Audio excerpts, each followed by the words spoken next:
오늘 저희가 또 주님께 약정한 이 시간에 다시 하나님의 말씀 앞에 섰습니다. 주님 바로 없고 나오니 약속하신 대로 모든 진리 가운데로 진리의 영께서 우리를 인도하셔서 저희로 진리의 말씀을 바로 깨닫고 깨달은 말씀 믿고 믿은 말씀에 저희가 참으로 순종함으로 하나님께서 기뻐하시는 귀하고 아름다운 열매가 많이 맺히기를 원합니다. 사랑하시는 아버지 하나님, 참으로 이 땅에 저희를 홀로 두지 아니하시고 구원받은 백성들을 늘 함께하게 하시며 또 하나님의 말씀을 늘 저에게 공급하셔서 저희로 참으로 주께서 원하시는 그 뜻을 수행하고 따르도록 모든 것을 배려하시고 도와주심을 인해 진심으로 감사합니다.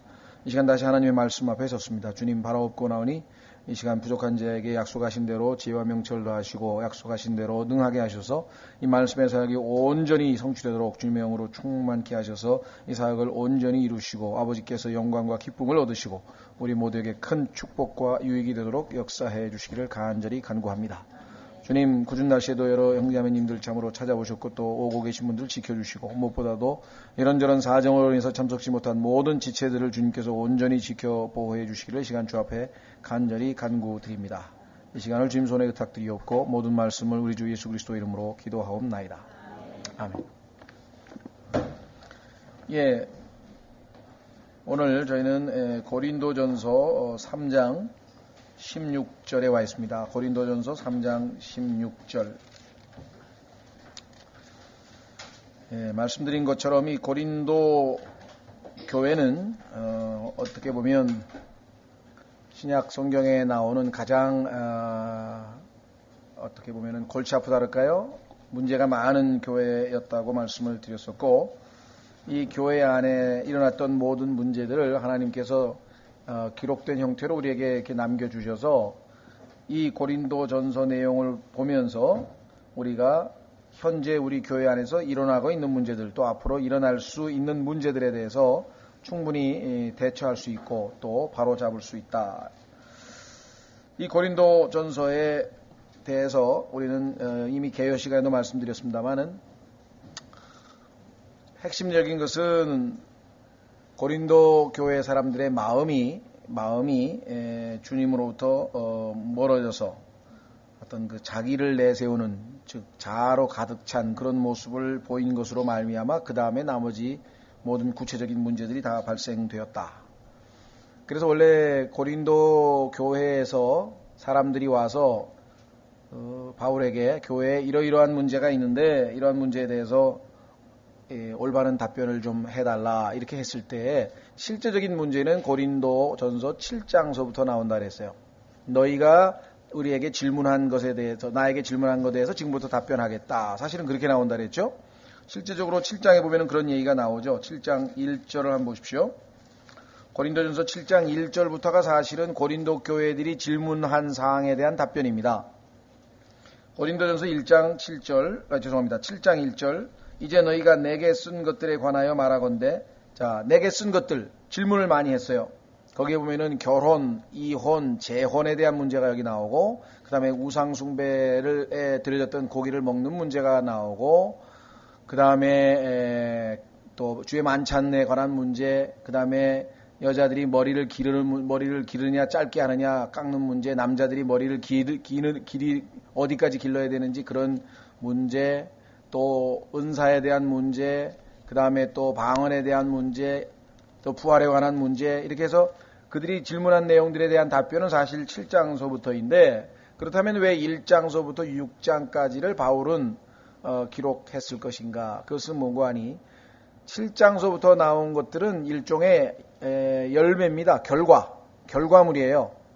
그럼 원인은 뭐냐? 우리 인과응보라 하죠. 원인이 있었으니까 결과가 나왔을 터인데 심은 대로 거두었을 것이란 말이죠. 하나님 말씀대로 하자면 심은 대로 거두었을 텐데 도대체 무엇을 심었길래 이런 결과가 나왔을까? 그래서 그 원인을 하나님께서 바울을 통해서 우리에게 가르쳐 주는데 그 원인은 한마디로 하자면 영적으로 성숙이 되지 않았기 때문에 어린아이이기 때문에 이런 많은 문제가 생겼다. 그렇죠? 어린아이들이 일으키는 많은 문제들은 성장해서 애가 커버리면 자동적으로 다 없어지는 문제 있습니다. 예를 들면 아직 어려서 이 오줌도 못 가려가지고 늦게까지 잠자리에다가 오줌 싸는 아이들도 있죠. 또 그다음에 손가락 빠는 애들도 있죠. 그렇죠. 뭐 등등 그 어린아이들이 일으키는 문제들, 또 뭐 부주의해서 뭐 깨트리는 것도 있죠. 뭐 조금만 추우면 춥다 그러고 조금만 더우면 덥다 그러고 뭐 막 맨날 그런 것들이 있죠. 또 편식 뭐 먹으라는 거 이건 안 먹고 저것만 먹고 그러는 거 있죠. 또 절제가 안 돼가지고 하루 종일 자기가 좋아하는 장난감만 붙들고 아무것도 안 하려고 하는 어떤 그 절제되지 아니한 삶. 뭐 약간 어린아이들에게 일어날 수 있는 모든 문제점들은 그것은 사실은 당장 하나 둘씩 고칠 수는 있지만 그 순간뿐이지 다시 또 성장이 되기 전에는 그 순간만 살짝 고치는 거지 다시 원점으로 돌아온다는. 그러니까 고린도 교회에게도 핵심적인 것은 바로 영적 성장이 되지 않았기 때문에 생기는 문제인데 그 영적 성장이 되지 않은 것, 그것에 대한 이 이야기를 지난 시간에 했었습니다. 별로 안 추우시죠? 안 더우시죠? 많이 더우시면 괜찮으세요? 예. 그래서 결국은 고린도 교회의 문제는 너희가 시간은 많이 지나서 지금쯤 충분히 영적으로 성숙이 되어져서 그런 문제를 얼마든지 스스로 문제가 생겨도 해결할 수 있고 또 생길 필요가 없는 것들인데 생겨났다. 그래서 이제 참 우리가 영적으로 아주 중요한 그 교훈들을 지난 시간에 살펴봤었습니다. 그래서 첫 번째가 뭐냐면 영적으로 거듭나지 않은 사람들, 즉 아직 예수 그리스도로 말미암아 구원을 얻지 못한 사람들의 경우에는 그걸 보통 본성에 속한 사람이라 이렇게 얘기를 했죠. 그러니까 태어난 그대로예요. 태어난 그대로 아담이 가지고 있었던 그 본성을 그대로 가지고 있는 것. 그래서 옛날 성경에서 그걸 자연인이라 해요. 그런데 우리가 세상 사람들이 쓰는 자연인이라고 하는 개념하고 좀 틀리죠. 세상 사람들은 뭐 나는 자연인이다 그러면 뭐 자연을 사랑하거나 뭐 자연에 순응해서 살아가는 무슨 어떤 그런 사람인 것처럼 오해가 되는데 성경에서 얘기하는 자연인은 무슨 얘기냐면 거듭나지 않고 자연적으로 엄마 뱃속에서 태어난 그대로의 상태에 있는 사람, 그런 뜻이에요. 그런 뜻으로 해서의 자연이야. 자연은 뭐냐면 인간이 손 안 대고 있는 그대로라는 뜻이죠. 예. 그래서 본성에 속한 사람이라고 이렇게 의역을 좀 했습니다. 왜냐하면 영어의 nature라고 하는 단어가 우리가 할 때는 아름다운 자연 할 때 자연 뭐냐면 하나님이 만드신 그대로라 이거죠. 인간이 손 안 댄 자연이라는 뜻도 되고 우리가 엄마 뱃속에서 태어났어요. 그러면 그때 갖게 되는 우리의 본성, 인간으로서 자연이 가지고 있는 성품, 그것이 이제 아담으로부터 물려받은 죄악된 성품이죠. 이기적인 성품, 자기만 챙기려고 하는 성품. 그래서 그거를 우리가 본성이라고 해요. 인간의 본성, nature라고 그러죠. 그러니까 우리말로는 본성이라고도 번역이 되고 자연이라고도 번역이 되는데 영어는 그게 한마디다 보니까 쉽게 이해가 되는데 우리말로는 번역상의 문맥에 따라서 그 번역을 달리할 수밖에 없죠. 두 번째는 spiritual man이라고 했는데 그것은 뭐냐면 영적인 사람이라고 그랬어요. 예수 그리스도를 믿고 거듭난 하나님의 자녀인데 성령의 통제하에 성령께서 그 사람을 완전히 주관하시는 그러한 삶을 사는 사람. 그래서 그러한 사람은 모든 것을 판단할 수 있다. 이렇게 얘기를 했습니다. 그런데 그거는 거듭난 모든 사람이 가야 할 최종적인 목표입니다. 목표.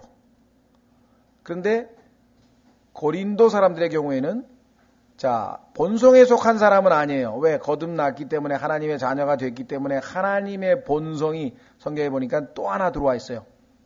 소망 성경에서 natural man이라고 그랬는데 이 natural man은 아담의 nature를 가지고 있는 사람인데 이건 human nature라고 그래요. human nature, 인간의 본성. 그런데 베드로 후서에 보니까 예수 그리스도를 믿고 구원받은 사람에게는 하나님께서 divine nature, human이 아니라 이번에는 하나님의 본성을 우리에게 주셨다. 이렇게 성경에 써 있단 말이에요.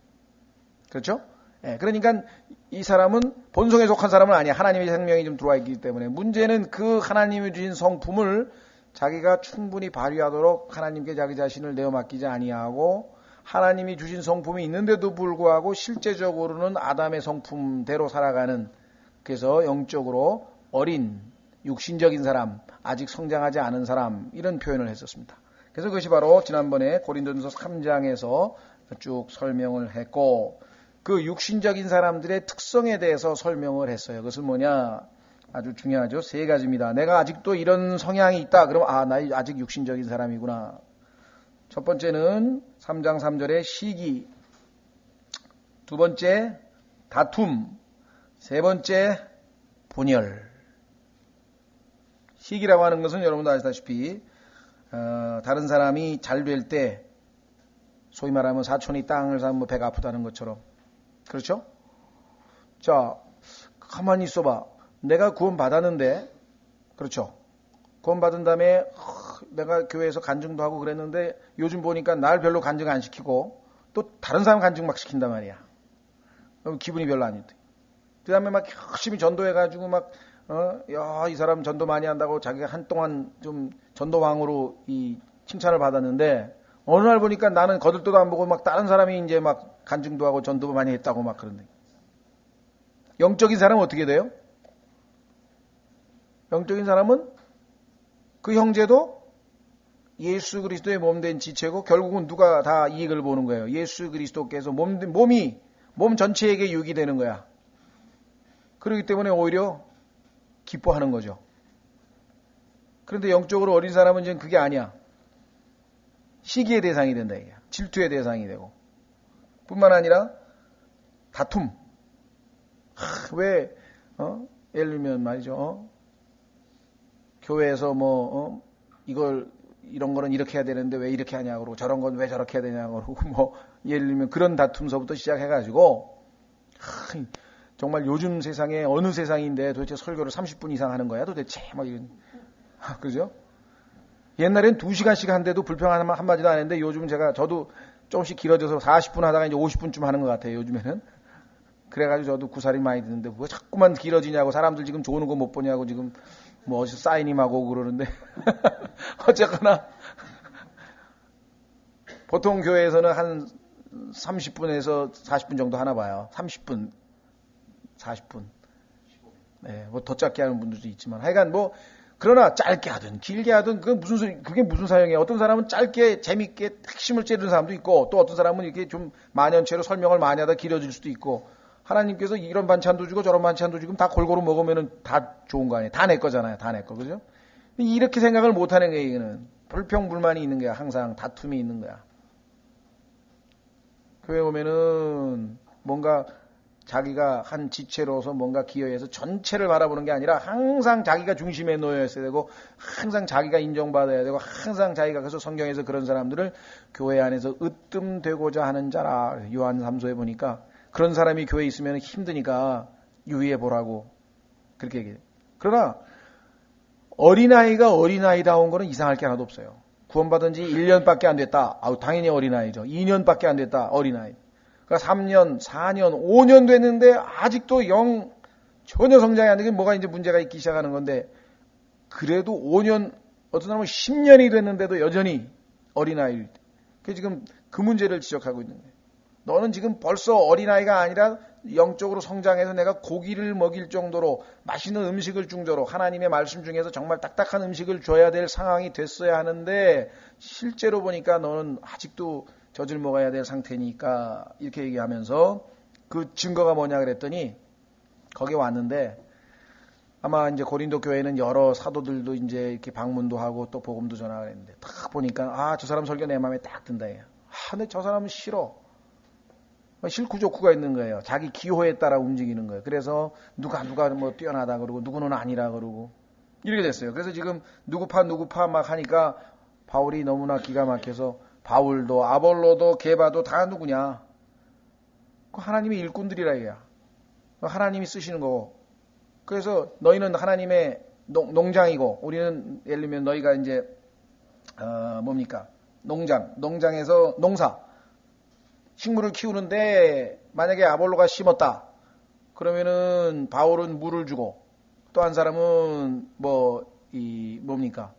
또 밭을 그러니까 물 주기, 씨를 뿌리자기에 뭐 밭을 가는 사람도 있고, 뭐 씨를 뿌리는 사람도 있고, 또 풀을 뽑는 사람도 있고, 물을 주는 사람도 있고, 그건 다 다양한 종류의 일꾼들을 하나님께서 교회 안에 주신 것인데, 나는 누구는 마음에 들고, 누구는 마음에 안 들고, 이렇게 지금 네가 파벌을 한다는 것 자체가 지금 육신적으로 어린 것이다. 이렇게 지금 이야기를 했습니다. 그래서 육신적으로 성장치 못하고 계속해서 영적이지 못하고 육신적인 일을 할 때에는 그것은 하나님 앞에서 나중에 그리스도의 심판석에 가서 다 평가받게 될 것이다. 그래서 결국은 너희가 육신을 따라 행한 모든 죽은 행실이라고 합니다. 그걸 dead works라고 그러는데 죽은 행실.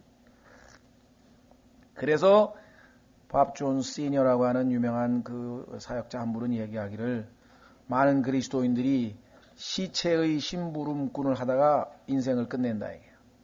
성장을 해야 되는데 시체가 시키는 이게잖아요. 죽은 행실이니까. 그래서 그 죽은 행실을 지난번에는 이 우드라 그랬죠. 죽은 나무, 우드.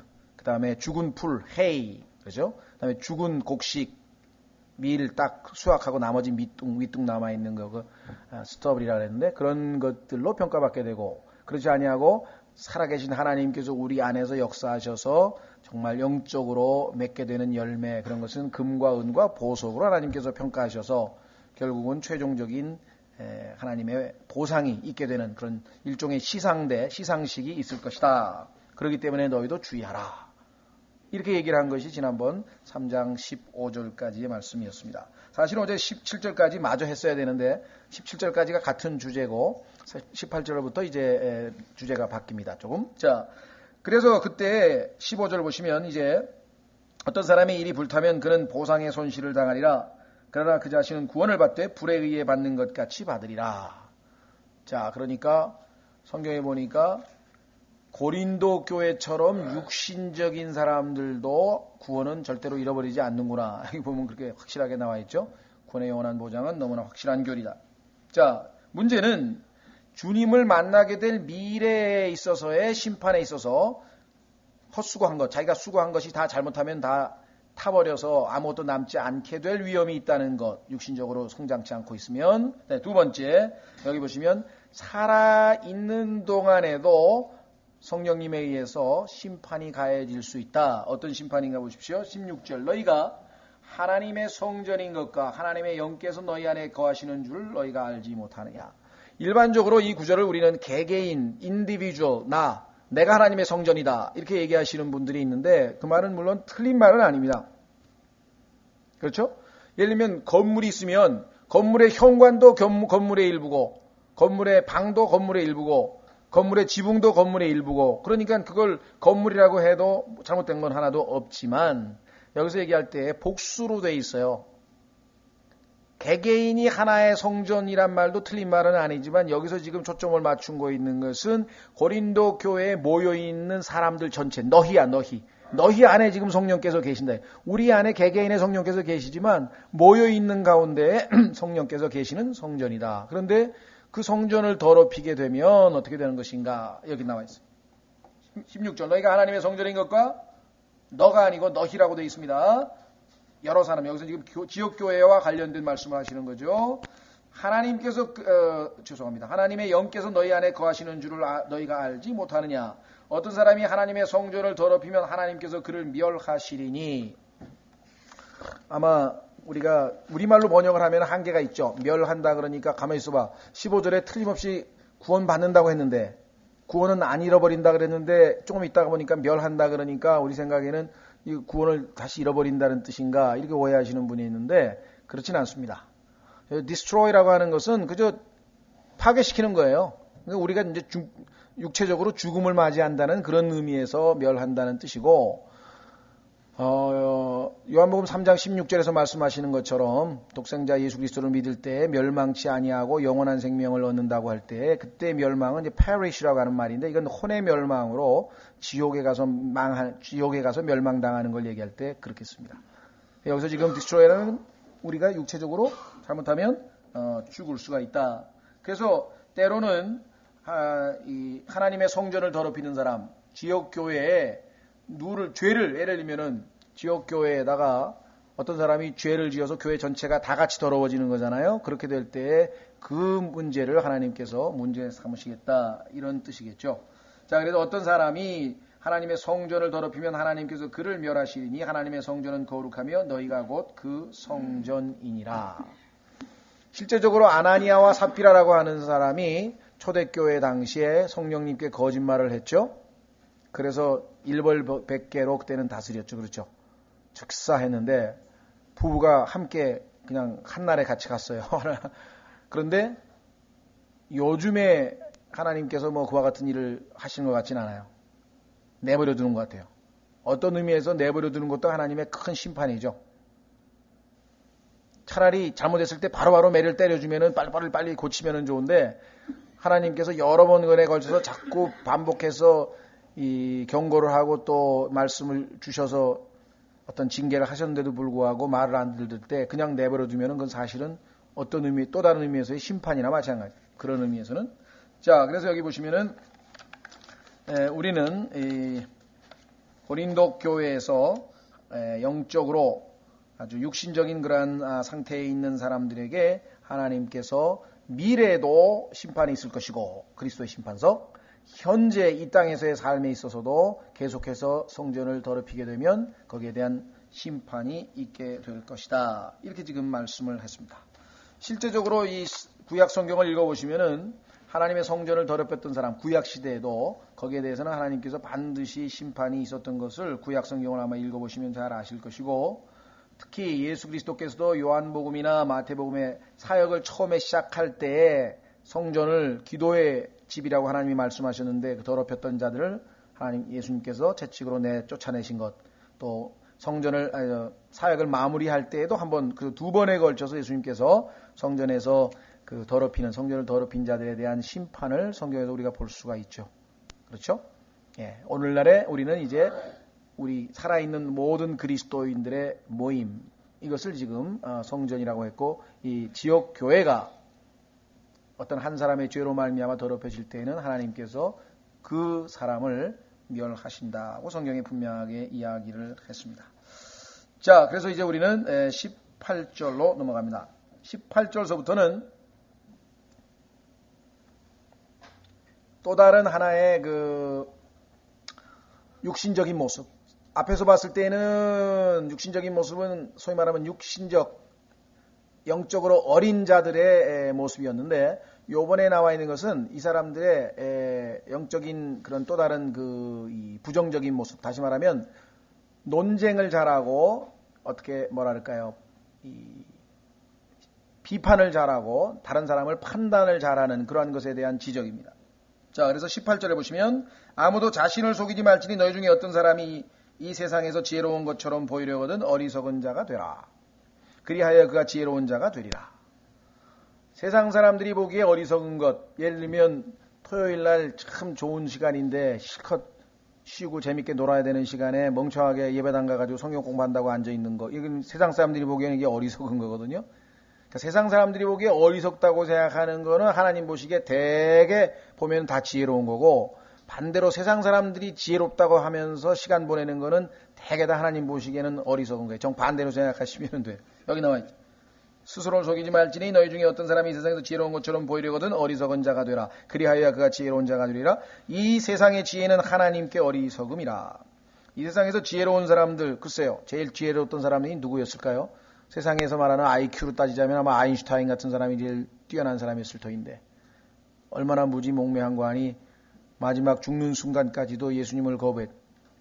마지막 죽는 순간에도 복음을 전했던 그 한 목사에게 나는 수학 공식 이외에는 그 어떠한 것도 믿지 않소. 수학 공식이 그 사람 밥 먹여줍니까? 아니면 수학 공식이 그 사람 뭘 해줬습니까? 수학 공식 이외에는 그 어떤 것도 믿지 않겠다고 하면서 하나님을 거부하고 영원한 멸망으로 지옥으로 간, 그게 세상에서 지혜로운 사람이네. 그러니 얼마나 어리석어요? 이 세상의 지혜는 하나님께 어리석다.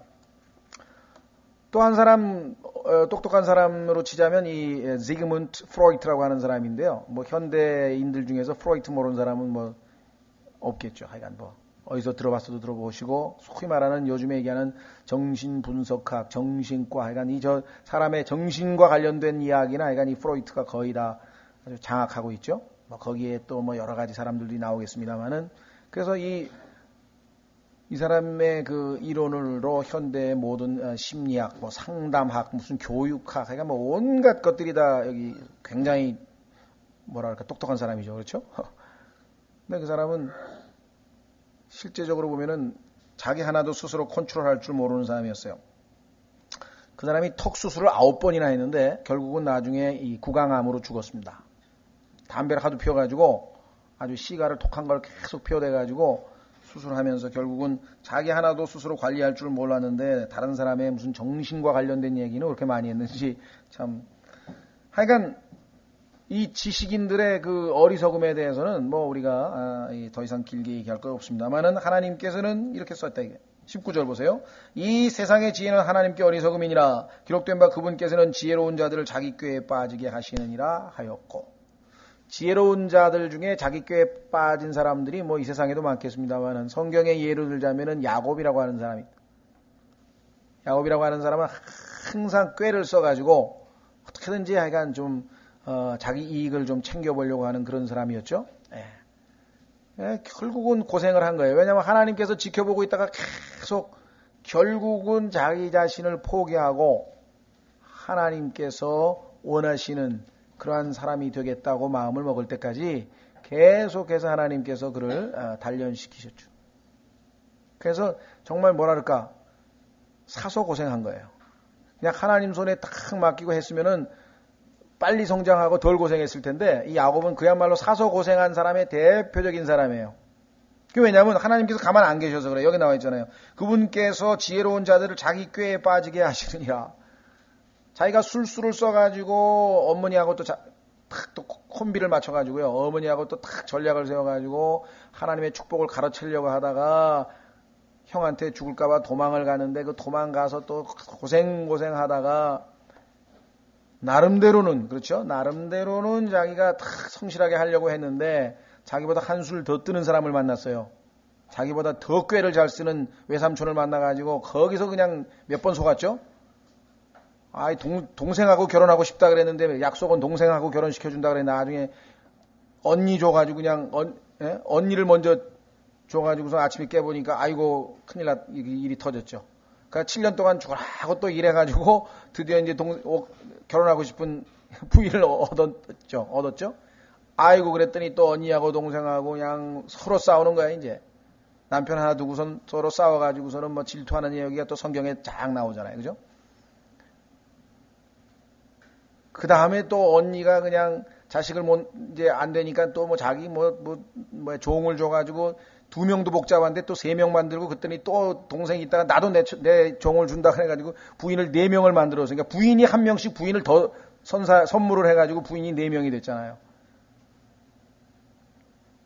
그래가지고 열심히 일을 했는데 나중에 보니까 외삼촌하고 외삼촌의 아들들이 우리 재산 다 뺏어간다 그래가지고 그냥 20년 동안 정말 얼마나 우리가 볼 때는 파란만장한 고생을 했습니까? 그런데 하나님께서 위에서 지켜보고 계신 거야. 하지 않았어도 될 고생을 사서 하고 있는 그 야곱의 모습을 우리가 보게 돼.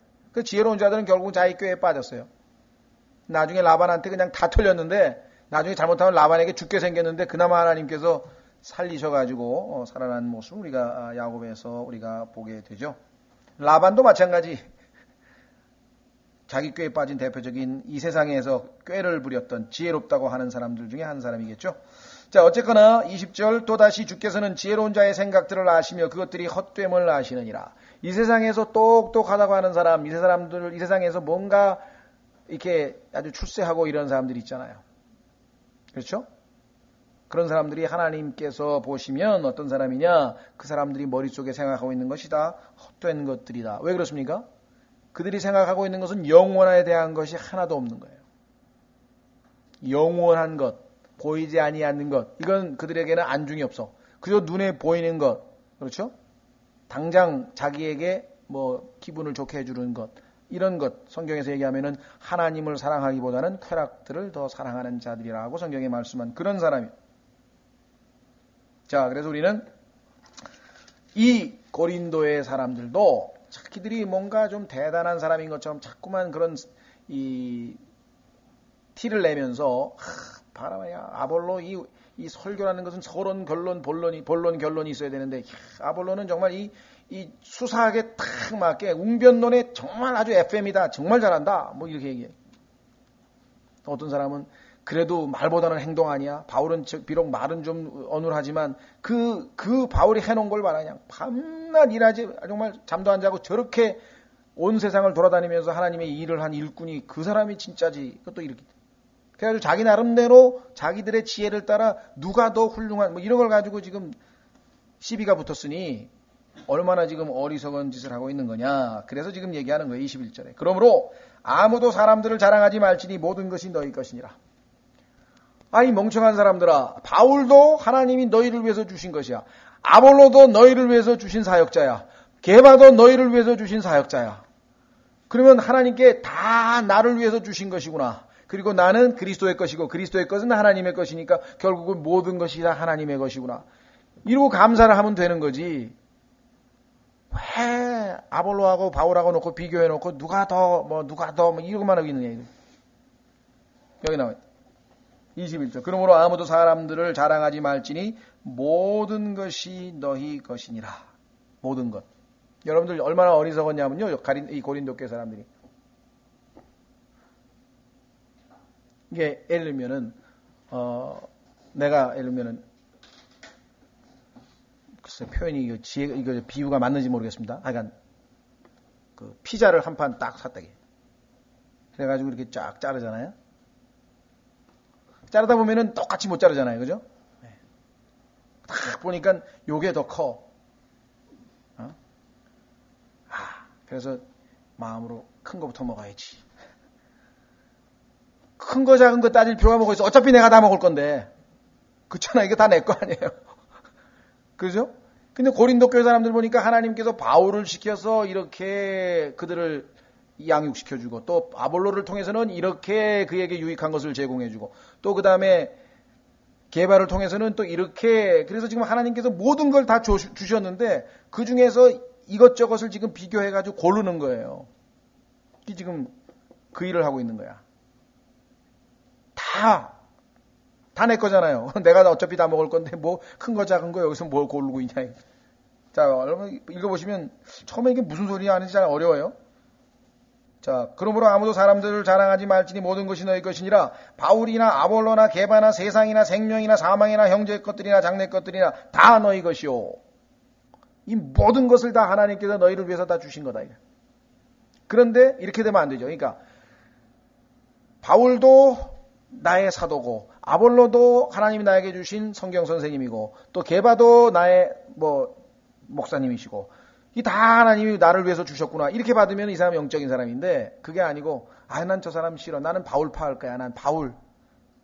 그러니까 내가 바울에게 속했다. 이러면 이건 육신적인 사람이야. 누구 파벌을 조정하잖아요. 지금. 그렇죠? 분열을 조정하잖아요. 그런데 반대로 바울은 내 거고 베드로도 내 거고 다 내 건데 나는 그리스도 거고 그리스도는 하나님의 거고 이렇게 된 사람은 올바른 판단을 가지고 있는 거라는 거죠. 그렇죠? 하늘에 달이 떠 있으면 누구 겁니까? 내 거래. 하나님께서 나를 사랑하시서 나로 하여금 그 달을 보라고 해도 내 것이고 그렇죠? 오늘 왜 비를 내렸습니까? 하나님께서 내려주셨다. 내일은 왜 또 개입니까? 하나님께서 해주신다. 그럼 이 세상에 있는 게 다 누구 거예요? 내 거야. 심지어는 이 세상에 고달픈 인생길 가면서 눈물 골짜기를 가면서 힘들고 지금 우리 황정자 자매님 어머님 빨리 지금 주님 품으로 가게 해달라 그러는데 여기 써 있잖아요. 이걸 가지고 기도하세요. 여기 나와있지. 뭐가 사망도 우리 거라 돼요. 사망. 여기 있죠. 사망. 생명이나 사망이나 현재 것들이나 장래 것들이나 다 너희 것이요. 너희는 그리스도의 것이요. 그리스도는 하나님의 것이니라.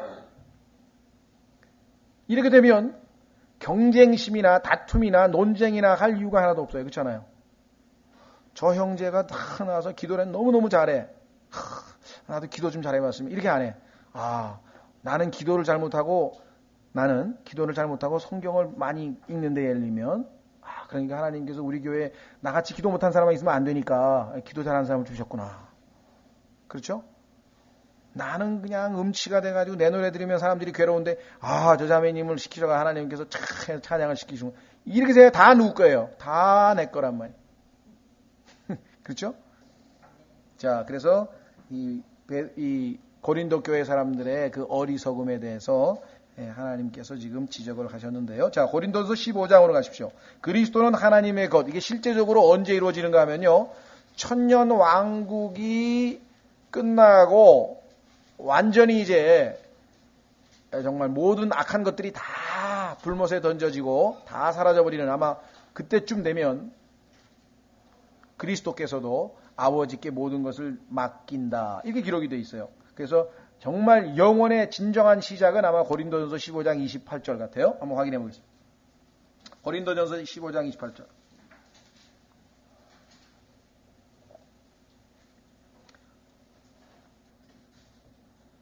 자, 여기 보시면은요. 25절부터 보시면 고린도전서 15장 25절 그분께서 모든 원수를 그분의 발 아래 두실 때까지 그분께서 반드시 통치해야 하나니. 자, 그러면 이제 발 아래 두실 날이 오겠죠? 멸망받을 마지막 원수는 사망이니라. 사망이 이제 불못에 던져집니다. 27절 그분께서 모든 것을 그분의 발 아래 두셨으나 그분께서 모든 것을 그분 아래 두셨다고 말씀하실 때 모든 것을 그분 아래 두신 분은 예외인 것이 분명하다. 그러니까 발 아래 있는 분 말고 발 위에 있는 분이 있을 것 아니냐 이거죠. 그래서 28절 모든 것이 그분께 굴복당할 때에는 그래서 예수님께서 온 우주를 완전히 통치하시게 될 그때 그 누구도 더 이상 반역을 하지 아니하고 온전히 이 세상에 있는 모든 피조 세계와 크리에이션, 피조물, 생명이 있는 크리처가 다 예수 그리스도께 엎드려 경배하고 굴복하게 되는 그래서 온 우주에 평안이 가득하고 정의가 가득해서 의가 거하는 새로운 새 땅이죠. 그렇게 될 때는 어떻게 되는가? 여기 나와 있잖아요. 뭐라 그랬어요? 아들도 모든 것을 자기 아래 두시는 분께 친히 복종하시리니 그래서 아까 그리스도 것이 다 아버지 거라 그랬죠? 이것은 하나님께서 모든 것 안에서 모든 것이 되려 하심이라.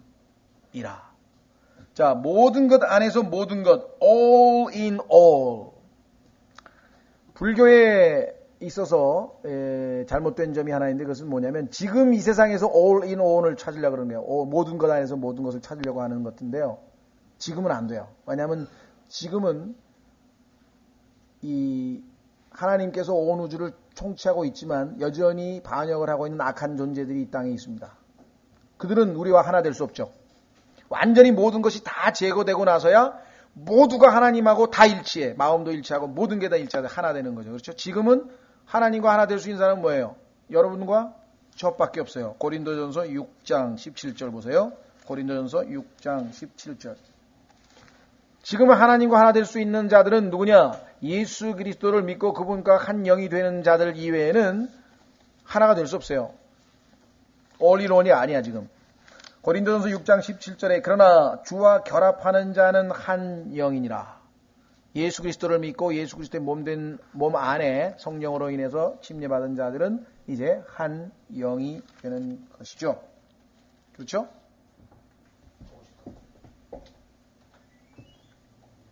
자, 그래서 우리는 이제 다시 고린도전서 4장으로 갑니다. 고린도전서 이제 3장 23절까지 마쳤고요. 이제 우리는 고린도전서 4장으로 넘어갑니다. 자, 고린도전서 4장에 가니까 여전히 이들의 논쟁을 일삼고 있는 이 사람들의 이 논쟁을 읽어볼 수 있는데 그 논쟁은 뭐냐? 아까 얘기한 것처럼 자꾸만 판단하는 거예요. 그래서 바울이 이제 다시 그 판단하는 것에 대한 언급을 하죠. 자, 보십시오. 4장 1절. 사람이 마땅히 우리를 그리스도의 사역자요 하나님의 신비들을 맡은 청지기로 여길지어다. 바울 위대하신 사도요. 막 이러고 하는 아볼로 그대 위대한 설교자 뭐 이러면서 그냥 사람을 드높이지 말라 그랬죠. 아까 20절 저기 어디 있습니까? 21절에 3장 21절에 아무도 사람 자랑하지 말라 그랬죠. 또 한 번 나옵니다. 1장 다시 고린도전서 1장으로 가보세요. 1장에도 또 거기 한 번 더 했어요. 1장 29절에도 보니까 고린도전서 1장 29절 이것은 어떤 육체도 자신 앞에서 자랑하지 못하게 하려 하심이라. 하나님 앞에서 사람을 드높이고 사람을 자꾸만 이렇게 높이 세우는 것은 아주 어리석은 일이다 이 말이죠. 근데 고린도 사람들은 정말 나는 바울파거든. 바울로 말하자면 말씀이야 하면서 그냥 막 요즘에도 보면은 그 어리석은 짓들을 굉장히 기독교계에서 많이 합니다.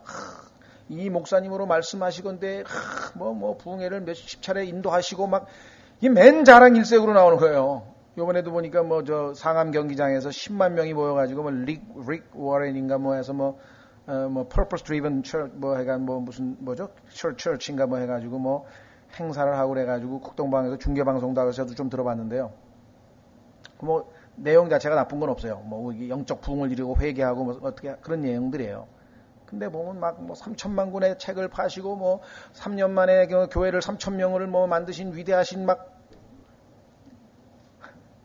하나님께서 그 어떤 육체도 자랑하지 말라 그랬고 사람을 자랑하지 말라 그랬고 하나님을 드높이라 그랬는데 그 하나님께 가야 할 영광을 가로채는 이게 심각한 일이에요. 이게 하나님 앞에 엄청난 심각한 일이거든요. 그게 참 이해가 안 가는 것 같아, 난. 그죠? 성경에 그렇게 얘기를 했는데, 왜 그냥 뭘 그렇게 많이 붙여가지고 그냥 무슨 위원장, 뭐 막사, 뭔 타이틀이 이렇게 많은 이유가 보통, 이렇게 사진 하나 나오고, 거기 밑에 보면 그냥 이 양력이고 뭐고 막 수십 개 적어놨대. 예? 자, 그래서, 바울은 간단해. 우리는 뭐냐? 하나님의 사역자다. 사역 아시죠, 여러분들? 군대 가면 사역하잖아요, 사역. 일꾼이라 이 말이야, 일꾼. 섬기는 건 servant, 종이라 얘기해요. 섬기는 사람. 하나님께서 다른 형제들에게 하나님의 말씀, 여기 지금 어떤 거냐? 그리스도의 사역자예요. 그렇죠? 그리스도께서 지금 누구를 섬기느냐? 섬기기는 눈에 보이는 형제들을 섬기지만 그게 사실은 그리스도를 섬기는 거야. 그리스도의 사역자. 그 다음에 하나님의 신비들을 맡은 청지기. 청지기라고 하는 건 아시죠, 여러분들? 뭐 집사라고도 하고 뭐 이렇게 얘기하잖아요. 어떤 큰 집안에 보면 옛날에 그 집사가 딱 하나 있는 사람이 모든 그 집안의 모든 일을 다 하잖아요. 하나님께서도 하나님이 가지고 계신 수없이 많은 좋은 것들이 있는데 그것들을 가지고 하나님의 자녀들에게 다 공급을 해주는 거예요. 왜? 영적으로 하나님의 말씀을 먹도록 다 공급을 해가지고 성장하기 위해서, 그렇죠? 분배해주고 나누어주고 공급해주는 그러한 그런 그 책임자들을, 청지기들을 여러 명 세워놨는데 그 중에 하나고 바울로 하나고 아볼로도 하나고 다 하나들이다. 그 이상도 그 이하도 아니다 이게. 그런데 그렇다고 해서 또 그냥 무시해야 되느냐? 그건 아니에요. 또 이게 양극단으로 가면 안 돼요. 너무 사람을 높여도 안 되고, 그 다음에 성경에 보니까 하나님의, 여기 뭐 그리스도의 사역자고 하나님의 신비들을 맡은 청지기야. 하나님의 청지기란 말이야. 그러니까 성경에서 또 뭐라 했어요? 그 사람들은 마땅히 하나님의 말씀을 맡은 자를 다른 사람들보다는 2배 이상 존경하라, 또 그렇게 나와 있어요. 그러니까 이 사람들은 또 반대로 가는 거야. 정반대로. 어떤 사람을 존경하지 않고 그 사람이 하는 말을 존중해서 들기는 굉장히 힘들죠. 그래서 하나님께서는 이 사역자들을 세우셨기 때문에 저 사람이 뭐 학력이 좋고 아니면 뭐 말주변이 좋고 아니면 뭐 어떤 집안이 좋고 아니면 뭐 공부를 많이 하고, 이게 아니라 하나님께서 보니까 저 사람을 여기 나와 있는 것처럼 그리스도의 사역자로 세우셨구나. 그래서 존중해 주는 것뿐이다. 바울은 그리스도의 사역자여 하나님의 신비들을 맡은 청지기로 여길지어다. 또한 청지기들에게 요구되는 것은 신실한 사람으로 드러나는 것이라. 청지기에게 하나님께서 요구하는 것은 엄청난 능력과 뭐 엄청난 일을 하고 막 그런 거 아니에요. 신실하다고 하는 것은 믿음에 가득하다는 뜻인데요. faithful인데요. 믿음에 가득해. 주인을 철저하게 믿고 신실하게, 그러니까 아주 충성되게 하는 것. 그것 하나님께서 자기에게 주신 게 3개밖에 안 되는데 3개 이상으로 뭐 어떻게 나눠줄 수는 없는 거 아니에요. 자기에게 주어진 것을 최대한으로 활용할 수 있는 그러한 자. 3절. 그러나 내가 너희에게 판단을 받거나 사람의 판단으로 판단을 받는 것이 내게는 아주 작은 일이니라. 너희들이 지금 나를 판단하고만 하면서, 심지어는 뭐라 그랬냐면은 바울이라고 하는 사람은 보니까 지금 편지를 쓸 때면 글은 상당히 힘있게 쓰는데 우리 앞에서 설교하는 거 보니까 영 말이 어쨌든 어눌한 게 좀 신통치 않더라. 이렇게 지금 고린도 사람들이 바울을 판단을 했어요. 그러니까 너희가 나에게 이렇게 판단하든 또 뭐 훌륭하다고 나는 바울 파다고 난 또 이렇게 떠봤거든. 그거에 대해서 내가 움직이지 않는다. 그런 판단에 내는 움직이지 않는다. 그렇죠? 나는 하나님의 청지기요 그리스도의 사역자니까 나에게 주신 일을 최선을 다해 그분께 성실한 것이 내 인생에 있어서 제일 중요한 거지. 너희가 나를 이렇게 판단하든 저렇게 판단하든 그건 내가 할 일이 아니다. 또 신경 안 쓴다. 이게. 심지어는 참으로 나는 내 자신을 판단하지 아니하노니. 자기가 스스로를 판단하는 것, 이건 이제 철학에서는 뭐라고 얘기하냐면요, 셀프 인트로스펙션이라고 하는데요. 이 자기 몰입하는 사람, 거의 이 성격적으로 봤을 때 굉장히 좀 뭐랄까 위험스러운 면이 있어요. 조금 극단적으로 가면. 그게 뭐냐면 항상 자기가 자기 스스로를 분석하는 거야. 내가 오늘 이렇게 했는데 이것은 안 되고 이것은 되고 해가지고 거기에 너무 많은 시간을 뺏기니까 때로는 우리가 스스로를 하나님 앞에 비춰봤을 때 말씀이 성경에 보니까 거울이거든요. 내가 지금 깨끗한지 안 깨끗한지 하나님의 말씀의 거울에다가 비추어 보면서 내가 스스로를 examine yourself 하는 말이 있어요. 그건 잘하는 거예요. 근데 그게 아니라 그걸 도를 지나쳐가지고 오늘 내가 이렇게 행동했는데 저 사람이 나에게 아까 바라보는 눈이 영 이상했는데 그게 무엇이었을까? 쟁일 그것만 해야 하냐? 예? 그 자기 스스로를 너무 깊이 들여다보는 거예요. 객관성을 상실해버린다 이 말이기 때문에는. 자, 그래서 나도 내 스스로 판단하지 않겠다. 왜? 내가 어제 설교했더니 그냥 300명이 그냥 예수님 믿겠다고 손도 나 굉장히 괜찮은 사람인가 본데 이런 생각 안 한다 이 자기는. 왜? 나의 나 된 것은 하나님의 은혜로라. 그러니까 어제 정말 하나님께서 그 다음에 어제 그냥 3,000명이 모인 데서 그냥 한 3시간을 설교했는데 한 명도 손을 안 들었어. 그래도 낙담 안 한다 이게. 왜? 내가 할 일을 했을 뿐이니까 나는 하나님께 충성한 것으로 끝났어. 근데 모르겠어. 왜 하나님께서 아무도 그날은 예수님을 영접 안 했는지 나로 모르겠다 이게. 그렇죠? 근데 셀프가 있는 사람은 막 결과가 나오면 그냥 막 날뛰듯이 그냥 막 이러다가 뭐가 또 아무거나 안 나오면 팍 주저앉았다가 이렇게 되버리네. 그죠? 자, 그래서 판단? 난 너희가 날 판단해도 좋아. 난 신경 안 쓴다. 판단해도 좋고 안 해도 좋고. 나 스스로도 판단 안 해. 4절. 나 스스로가 아무 판단을 받을 것도 알지 못하노라. 난 하나님 앞에서 내가 판단하지 않는다. 판단 받을 것이 있는지 없는지 난 모른다. 이게. 왜? 나는 내 스스로가 판단했을 때 내가 이거 죄를 졌구나. 또 이걸 하나님 앞에 잘못했구나. 내 스스로 판단해서 무슨 결정하는 게 아니라 내가 내 스스로 생각해 봤을 때 아무런 판단받을 것이 없다고 결정을 내려도 그래도 그걸로 다 내 스스로를 의롭게 할 수 있는 게 아니야. 왜? 진짜 판단하시는 분은 하나님이시다. 이게. 여기 나와 있죠. 4절에 오직 나를 판단하시는 이는 주시니라. 따라서 언제 그러면은 우리가 최종적인 판결을 받고 상벌을 받게 되느냐. 5절. 그러므로 주께서 오실 때까지 때가 이르기 전에 아무것도 판단하지 말라. 너희가 나에 대해서 바블로에 대해서 게바에 대해서 자꾸만 이렇게 판단하고 있는데 그런 것 지금 할 필요 없다. 나도 너희를 함부로 판단하지 않겠다 이거죠. 그분께서 어둠에 감추어진 일들을 빛으로 가져가시고 마음의 의도들을 드러내시리니 이게 지금 핵심이에요. 우리는 지금 함부로 판단할 수가 없는 게 사람들이 마음속으로 실제적으로 어떤 동기로 어떤 일을 했는지 우리가 알 수가 없다는 말. 겉으로 드러난 것밖에 모르잖아요 우리는. 그죠? 그러나 그 속에 마음에 어떤 계획을 가지고 어떤 의도를 가지고 어떤 생각을 가지고 했는지는 하나님만이 아시니까 최종적인 판결은 하나님으로부터 나온다. 그래서 여기 보시면 마음의 의도들을 드러내시니 그때야 비로소 각 사람이 하나님으로부터 칭찬을 받으리라. 그러니까 사람의 칭찬을 얻기 위해서 우리가 신앙생활을 하면은 그게 소위 말하면 육신적인 사람이에요.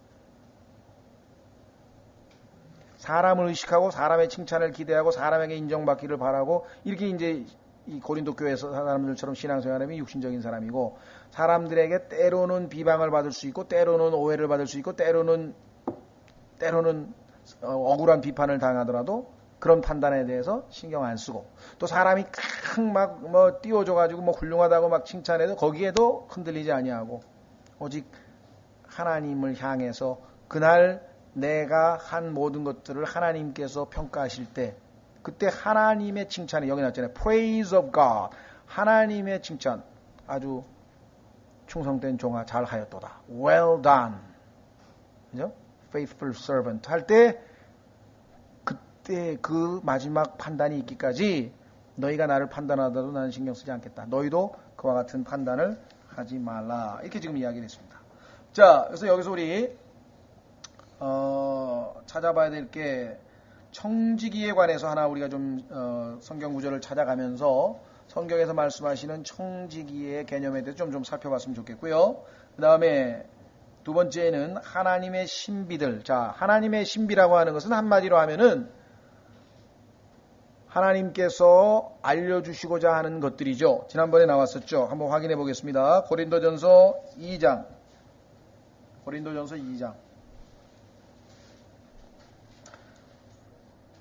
자, 고린도전서 2장에 가니까 이렇게 얘기를 했네요. 6절부터 고린도전서 2장 6절부터 그러나 우리가 완전한 자들 가운데서 지혜를 말하거니와 그것은 이 세상의 지혜가 아니었도 아무 쓸모없게 될 이 세상 통치자들의 지혜도 아니라 7절 다만 우리는 신비 속에 있는 하나님의 지혜, 곧 감추어진 지혜를 말하노니. 자, 신비 속에 있는 지혜, 감추어진 지혜, 하나님의 지혜인데 이 지혜는 뭐냐? 하나님께서 우리의 영광을 위하여 세상이 생기기 전에 미리 정하신 것이라. 자, 그런데 이것은 8절, 이 세상의 통치자들은 몰랐어요. 9절, 이것은 기록된 바 하나님께서 자신을 사랑하는 자들을 위하여 예비한 것들. 그러니까 성경적인 정의로 봤을 때 신비 속에 있는 하나님의 지혜는 하나님께서 자신을 사랑하는 자들을 위해서 정해놓고 예비를 해놓은 것이라고 얘기를 했는데, 그래서 아담으로 태어난 사람, 아까 본성에 속한 사람들이죠. 그런 사람들은 절대로 본 적이 없어요. 9절에 나오죠. 눈이 보지 못하였고 귀가 듣지 못하였으며 사람의 마음속에 들어가지도 못하였도다 함과 같으니라. 그러니까 이 세상에 그 어떤 눈도 귀도 마음도 그것은 하나님이 숨겨놓은 그 신비에 관한 것은 모른다. 다만 10절, 그러나 하나님께서 자신의 영으로 우리에게 그것들을 계시하셨으니, 여기 나와 있네요. 그러니까 신비라고 하는 것은 그 자체가 가만히 있으면은 덮여 있어서 몰라요. 신비스러운 건 우리 모르잖아요. 비밀하고 은밀한 건데 그것을 하나님께서 계시해 주시면 알 수 있어요. 계시라고 하는 것은 덮어놓은 것을 이렇게 드러내는 거예요. 마치 말씀드린 것처럼 우리가 왜 무슨 동상 제막식 그런데 하면은 이렇게 천으로 탁 덮어놨다가 높은 사람이 와가지고 그날 뭐 이렇게 하면서 뭐 이렇게 쫙 끈을 잡아당기면 쫙 풀리면서 거기 안에 숨겨져 있던 그 모습이 쫙 드러나잖아요. 그게 계시예요. 계시라고 하는 것은 이렇게 덮어져 있던 것을 하나님께서 우리에게 귀도 들어본 적이 없고 눈이 본 적도 없고 하나님 마음에 들어간 적도 없는 것인데 하나님의 영이 우리 안에 들어오셔서 그 덮여져 있던 하나님의 신비 안에 숨겨져 있는 지혜를 쫙 계시하여 주시니까 우리가 알게 됐다. 여기 나와 있죠. 자, 그래서 10절, 성령께서는 참으로 모든 것 즉 하나님의 깊은 것들까지도 살피시느니라. 11절, 사람의 것들을 사람의 속에 있는 사람의 영 외에 누가 알리요? 이와 같이 하나님의 것들도 하나님의 영 외에는 아무도 알지 못하느니라. 자, 그러니까 하나님의 영만 알고 있는 것들을 우리에게 계시하여 줘서 우리로 하여금 알게 해주는데 그 대상이 누구냐? 하나님의 영을 소유한 자들. 여기 나와 있죠. 12절, 이제 우리가 세상의 영을 받지 아니하고 하나님으로부터 난 영을 받았으니. 예수님을 믿는 사람은 최고의 선물이 뭐냐? 성령님이에요. 근데 성령님의 역할을 무슨 병 고치고 능력 행하고 막 이상한 뭐 방언하고 막 이런 걸로 생각하는 사람들이 있는데 그게 아니라 여기 나와 있는 것처럼 성령님께서 우리 안에 들어오신 것은 하나님께서 우리에게 주시려고 예비해 놓고 미리 정해놨는데 그것을 거저 주셨다. 여기 나와보세요. 뭐라고 돼 있나? 하나님으로부터 난 영을 받았으니 이것은 우리가 하나님께서 우리에게 값없이 주신 것들을 알게 하려 하심이라. 성령을 주신 목적은 하나님이 숨겨놔서 놨다가 우리에게 거저 값없이 주신 것들, 창세기부터 계시록에 있는 하나님의 진리의 말씀들을 우리로 하여금 알게 해 주시기 위해서 성령님을 주셨다. 그래서 예수님께서도 요한복음 16장 13절에서 말씀하시기를 진리의 영이 오시면 너희를 모든 진리 가운데로 인도하실 것이요. 성령님께서 믿지 않는 사람들에게 하시는 일들이 따로 있어요. 그러나 이미 구원받은 믿는 사람들에게 하시는 일은 하나님이 우리에게 거저 주신 것. 그런데 그거는 세상이 생기기도 전에 미리 예비해 두신 것이고 미리 정해 놓은 거예요. 너무나 좋은 것들이에요. 에베소서에서는 이것을 천상에 있는 하늘에 있는 모든 영적인 축복들이라 spiritual blessings in heavenly places라고 얘기를 했대요. 그런 걸 우리에게 주셨는데 그걸 이제 알기만 하면 돼. 이미 우리에게 다 주셨어. 그러니까 영적 성장이라고 하는 건 사실은 하나님께서 우리에게 주신 것들을 하나 둘씩 알아가는 거야. 또 달라고 할 필요가 없다. 이게. 알고 보니까 이미 주셨어. 로마서 8장 32절에 자기 아들을 아끼지 아니하시고 우리에게 내어주시니가 어찌 그 아들과 함께 우리에게 모든 것을 더하게 주시지 않겠느냐. 안 주시는 걸 오해하지 말라. 이미 다 주셨는데 알아가질 못해서 그렇죠. 알아가질 못해서. 자, 그래서 알아가게 하려 하심이라 그랬어요. 자, 그래서 여기 지금 이제 쉬었다가 우리가 이 고린도서 4장 1절에 하나님의 신비들이 처음부터 끝까지 우리에게 계시되어진 하나님의 진리의 말씀들을 전체적으로 이끄는 말인데 그 중에서도 하나님께서 이 신비라고 하는 말을 사용한 말이 있어요. 예를 들면 위대하도다 경건의 신비여 이런 거 있잖아요. 그런 그 신비라고 하나님께서 특별하게 해놓은 것들이 굉장히 성경에 많아요. 그 중에서도 특별히 우리가 7가지만 좀, 그래서 보통 7신비라 성경에 보니까 하나님께서 이거 굉장히 신비로운 건데 다 계시하진 않았지만 하나님께서 그 신비가 무엇인가에 대해서 설명해 놓은 구절들이 있거든요. 쉬었다가 우리 7가지 신비를 한번 좀 살펴보고 그 다음에 아마 시간이 되면 하나님께서 말씀하시는 성경에서 말씀하시는 청지기의 개념에 대해서 좀 둘째 시간에 살펴보도록 하겠습니다. 좀 쉬었다가 4장 1절서부터